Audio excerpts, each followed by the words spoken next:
Hello, it's an honor to speak at the annual meeting. I appreciate the initial invitation from Sven der Lech and the committee allowing me to participate. This talk is on how I approach biceps tendon pathology. These are my disclosures, which are available on the AAOS website. I want to take just a brief moment to talk about Freddie Fu, who has had an impact on all of us around the world. I did a fellowship with him and have been back to Pitt a number of times. And one of his legacies is the friendships that he's allowed, including my meeting Moises Cohen. I was asked to talk about surgical approaches and highlight some techniques. I'll do it for isolated biceps treatment as well as for those biceps pathologies associated with cuff tear.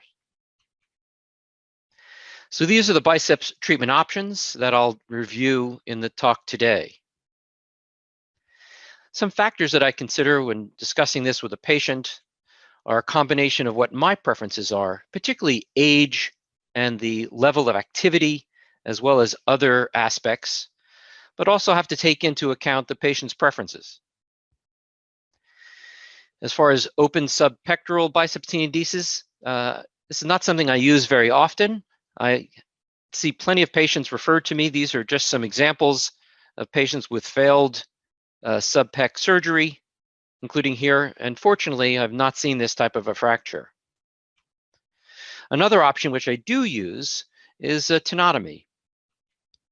This is the right shoulder in a 74-year-old with obvious biceps tearing, but also a complete subscapularis tear and a posterior superior cuff tear. I know I'm going to have to do a fair amount of work in this patient, so he was amenable, and I proceeded with a biceps tenotomy, which allowed me to focus on the subscapularis as well as the supraspinatus and infraspinatus repair. Is there a clinical difference between tenotomy and tenodesis? This has been looked at out of the group out of Columbia where I did my residency. They found that while patients have strong preferences, the outcomes tend to be similar in function as well as pain relief, strength, and motion. So it may not be as critical. This is a patient who's 63 with early onset arthritis, and he was amenable to an arthroscopic tenotomy, which I did here with the scissors. And this allows him to start therapy immediately postoperatively to gain and restore his function. But in the end, the combination includes the patient's preferences, and they trump what I want. As far as the arthroscopic tenodesis options, we can talk about fixation method, whether you use an anchor or an interference fit into a socket, the so-called onlay versus inlay. This has also been looked at in one study out of Korea. They found no difference between socket fixation and anchor fixation. I do tend to think there may be some difference between the fixation with securing the tendon within the bone. An arthroscopic suprapectoral tenodesis through a socket, this is a right shoulder, where we're looking from the lateral portal down the bicipital groove to the suprapectoral region, which you can expose. It's below the lesser tuberosity here. And I'll use an awl as opposed to a reamer, which I learned from Gilles Walsh when I visited him in the OR in the late 90s, with markings to know how deep the awl is going. And this allows me to compress the bone in a nice socket and then implant the biceps tendon for secure repair. This is a left shoulder demonstrating an anchor being placed, and this is also in the suprapectoral region. Often you see a ridge below the lesser tuberosity, so you know where you're located. I'll place an anchor, pass these through the tendon. You can tie them. There are knotless approaches as well. And this is where the anchor is positioned. How do you find the biceps groove when you expose it?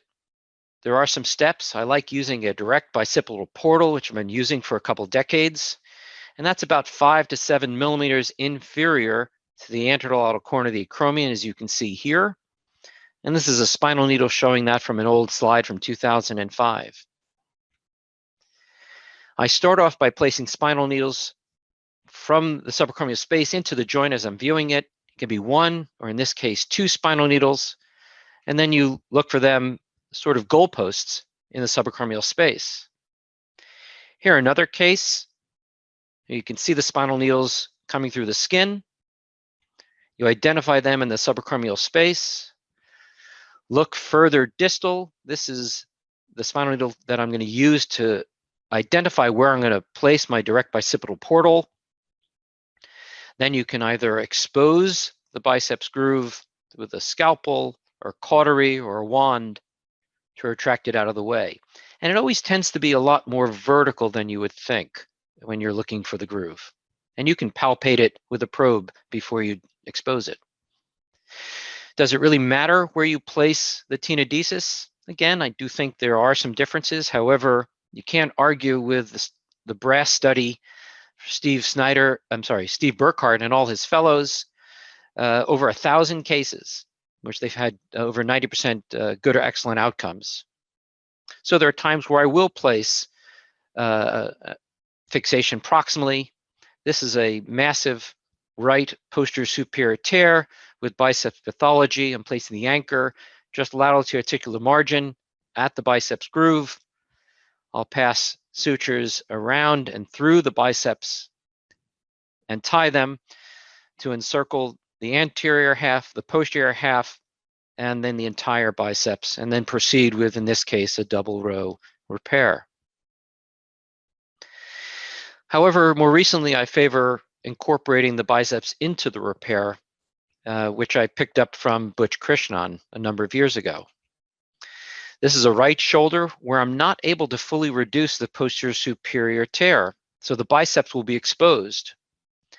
So I pass one of the anchor sutures around through the biceps tendon and then through the overlying soft tissue. This is the anchor suture through the soft tissue.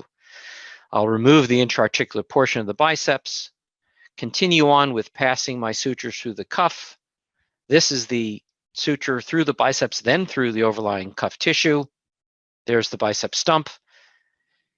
Additional anchors are placed, and this is the completed repair.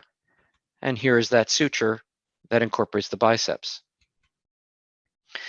Here's another case where I've passed the suture in and through and around the biceps a number of times, incorporated into the repair. And this is the patient who just came in last week with a good outcome. Soft tissue tenodesis can be used. It requires overlying soft tissue. I use 2 high tensile sutures. I use usually a spinal needle for passing, and this was described by Sakia and colleagues as the PIT technique, as they're from Pittsburgh. This is a stepwise approach. This is a left shoulder. You can see the unstable slap tear. There's also subscapularis pathology affecting the biceps. After repairing the subscapularis, I'll retract the biceps tendon into the joint. I'll pass a spinal needle through the anterior aspect of the supraspinatus and the posterior aspect of the biceps tendon. I'll pass a 0 proline. I'll use this to shuttle a number 2 high tensile suture. I'll bring that through. I'll then come in the more anterior aspect of the biceps tendon with a spinal needle to shuttle the other end of the number 2 high tensile suture in a mattress fashion. I'll then repeat these steps with a second suture more medially in a similar cadence. And here you can see them all pass through 2 horizontal mattress sutures. I'll remove the intra-articular portion of the biceps, demonstrate where the biceps will be opposed over the soft tissue. This is the external view. This is the subacromial view. Sometimes the sutures aren't that easy to see initially, but you can always find them and then tie them together. Here's another case, 2 sutures tied in the subacromial space, and then I'll tie 1 limb from each suture pair together to complete the construct. You can weave the sutures through the biceps in a couple of different fashions. Here I am going around the biceps to make sure you have a good secure hold on the biceps tendon and then tie it in the subacromial space. Here's one case example of a medium supraspinatus and infraspinatus repair with a biceps tear. This is what it looked like. You can see the delamination posteriorly in this left shoulder, the medium-sized tear, and then the biceps pathology with intrasubstance tearing. The subscapularis is normal and the tear is reducible.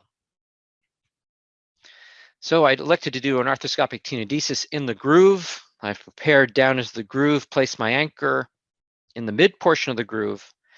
I'll pass 2 sutures anterior to the biceps.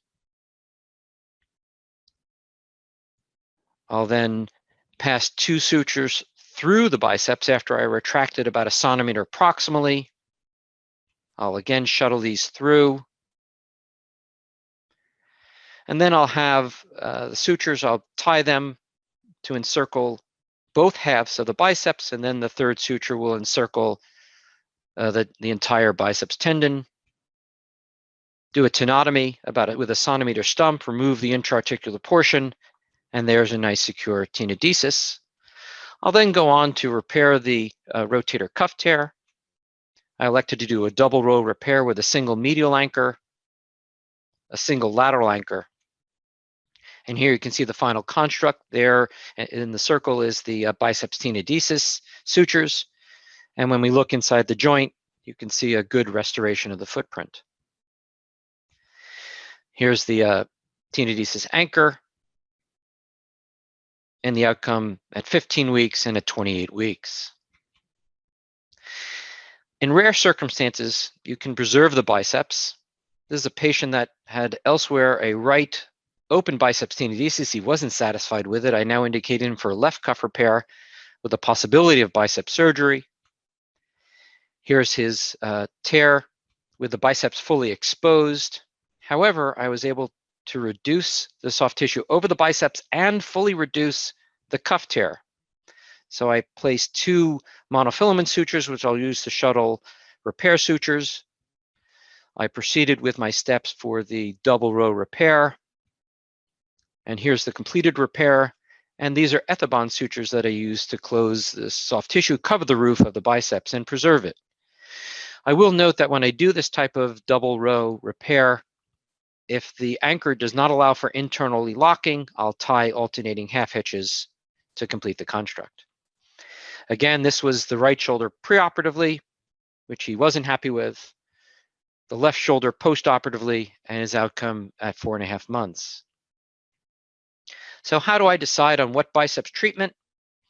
In any setting of biceps pathology, the less emphasis the patient and I put on the biceps, the more proximal I tend to go with the treatment option.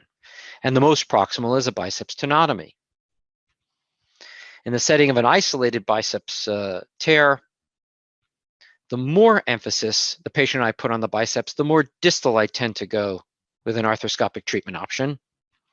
And the suprapectoral tenodesis in the socket is the most distal, although I'm tending to use this less and less.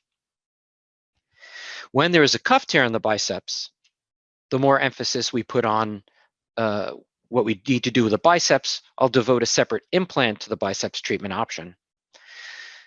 However, currently the most common step for me when there is a rotator cuff tear is to incorporate the tenodesis into the repair, whether it's a single row or double row. As you can see in these steps, bringing it through, around, through and around the biceps and then into the overlying soft tissue, remove the intra-articular portion, and then proceed with the remainder of the repair. Thank you very much.